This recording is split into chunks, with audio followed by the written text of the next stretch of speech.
भाषा में, हमारी आम बोलचाल की भाषा में अगर रहेगी तो शायद है कि हम अपनी माँ हिंदी की पूरी सेवा कर सकते हैं। ऐसी विचारधारा रखने वाले हमारे बीच में देश के बहुत ही लब्ध प्रतिष्ठित साहित्यकार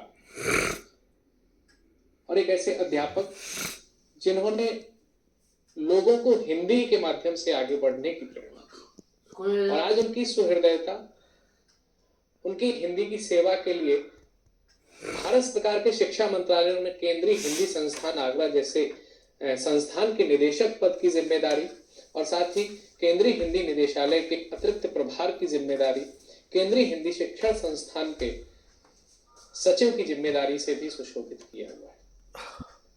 और जब मैं सर को बुलाना चाहता हूं तो मैं आप सबकी जोरदार तालियों के साथ में चाहता हूं कि एक संदेश जो है कि हिंदी को लेकर के जो एक विचारधारा हमने सोची हुई है, मैं अपनी 4 पंक्तियों से सर को आमंत्रित करता हूं और सर इस बात की पूर्ति जरूर करेंगे कि नहीं, यह सिर्फ जनवरी और सितंबर तक ही सीमित नहीं है। वो 4 पंक्तियां हैं, केवल जनवरी और सितंबर में होती उल्लासी है, पत्ता पत्ता सींचा जाता, जड़ें शुरू से प्यासी। और कैसे कर ले कोशिश इसको हम जग में फैलाने की, हिंद देश में हिंद की भाषा हिंदी ही उपहासी है। तो आज इस उपहासता को दूर करने के लिए संकल्प लेकर के हमारे बीच में आ चुके हैं श्रीमान सुनील कुलकर्णी जी। आइए जोरदार तालियों से स्वागत करते हैं। धन्यवाद। प्रथमतः मैं इस कार्यक्रम में सभी का हार्दिक स्वागत करता हूं। जी सर। सतमोला कवियों की चौपाल, जो एक बहुत ही आदर्शवत और न केवल प्रशंसनीय बल्कि आदर्श का द्योतक ऐसा कार्यक्रम विगत 19 वर्षों से लगातार निरंतर रूप से कार्यक्रम चल रहा है। और मैं ये जानकर बहुत प्रसन्न हूँ कि कोई भी कार्यक्रम जब इस तरह से निरंतरता कायम रखता है तो अपना एक आदर्श प्रस्तुत करता है, आदर्श स्थापित करता है। जी। और ऐसा ही आदर्श इस सतमौला कवियों की चौपाल इस कार्यक्रम ने अब तक हिंदी जगत में, साहित्य जगत में और काव्य जगत में स्थापित किया है।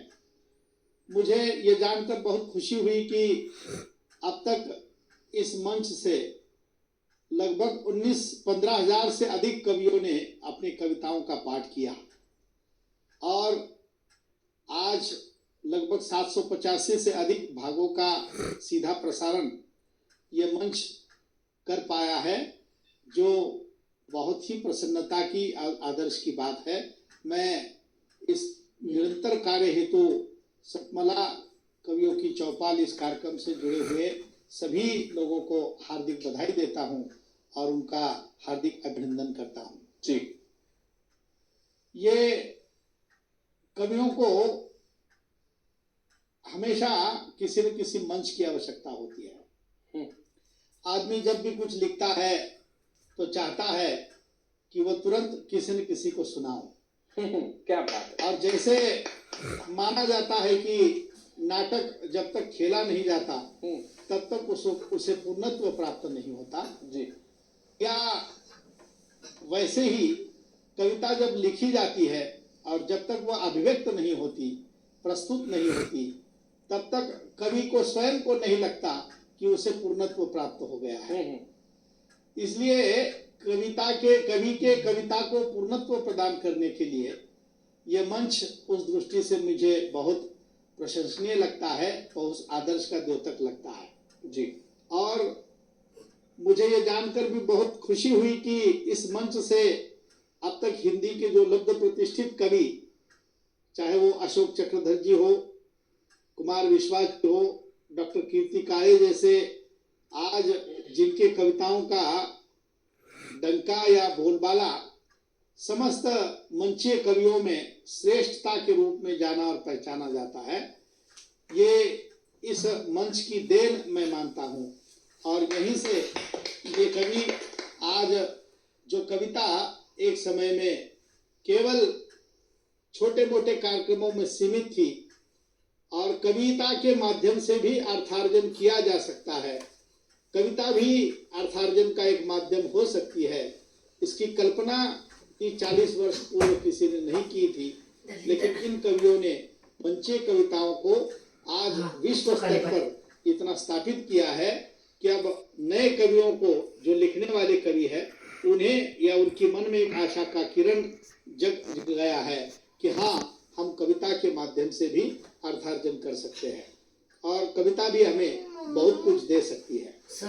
इसके लिए मैं इस मंच को हृदय से बधाई देता हूँ और मानता हूँ कि आज ये जो अनेक कवियों को मंच देने की इनकी जो जद्दोजहद है वो बहुत ही काबिले तारीफ है।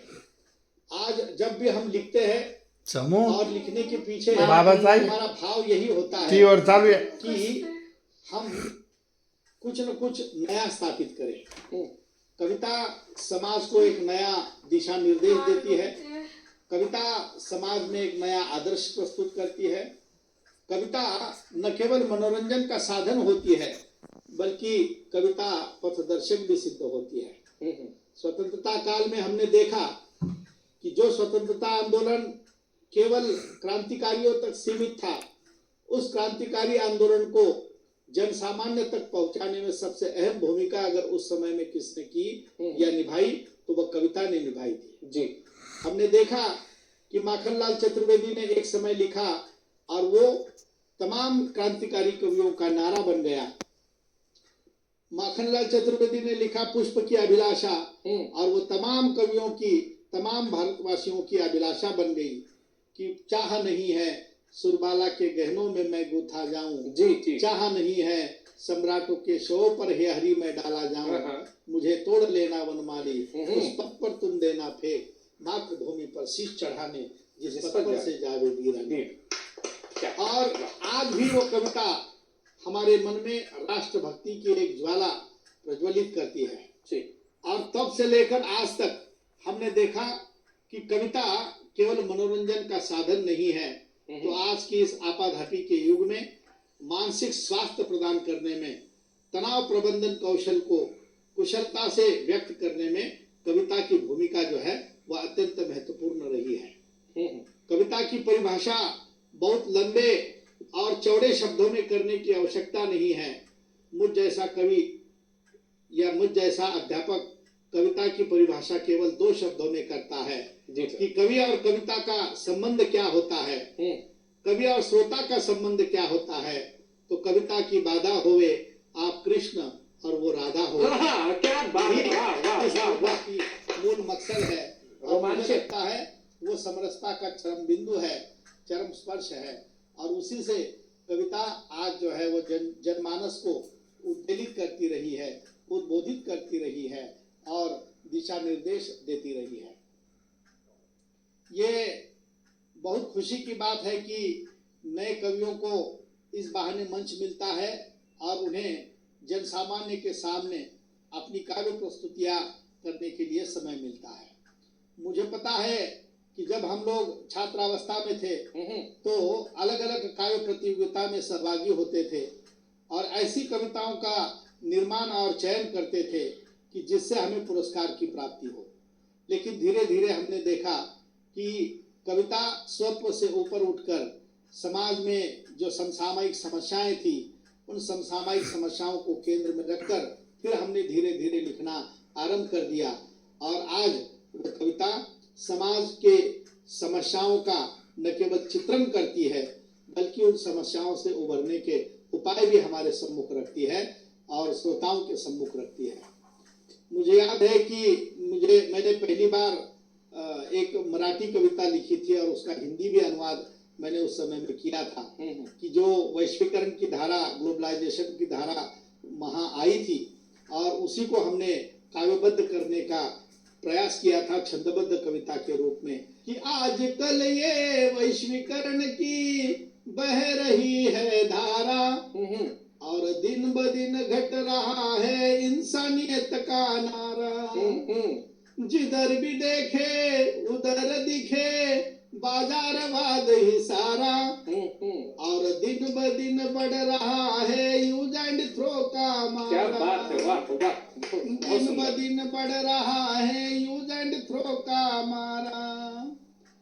शहर शहर का हर मकान बन रहा है दुकान, और रोटी से भी डबल रोटी लग रही महान। क्या बात। घर में सारी चीजें आई फिर भी लग रही है कम, घर में सारी चीजें आई फिर भी लग रही है कम, और निरुपयोगी बूढ़े सारे जा रहे आश्रम।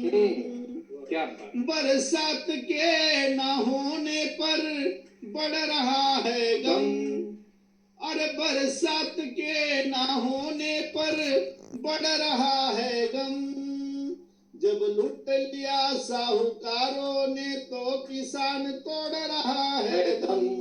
बहुत सुंदर, बहुत सुंदर। घर में सारी चीजें आई फिर भी लग रही है कम, जब लूट लिया साहूकारों ने तो किसान तोड़ रहा है दम। और शिक्षा का चित्रण क्या हुआ है तो उसका एक वर्णन अंतिम 2 पंक्तियों में किया था कि MA, MPhil, PhD हुआ फिर भी लग रहा है कम, MA, MPhil, PhD हुआ फिर भी लग रहा है कम, सेट होकर नेट भी देकर नहीं मिल रहा वेतन। तो ये कविता का यथार्थ है जो आधुनिक शिक्षा जगत की यथार्थ स्थिति को हमारे सामने व्यक्त करता है, और इस वैश्वीकरण के प्रभाव से कैसे समाज में परिवर्तन हो रहे हैं उसका चित्र खींचता है। मित्रों, मुझे ये लगता है कि कविता मात्र स्वार्थ सुखाए नहीं लिखी जाती है, तो कविता समाज का पथदर्शन का भी काम करती है। समाज के सामने एक जब भी समस्या का अंपार खड़ा हो जाता है उससे उभरने के उपाय भी कविता आपको देती है।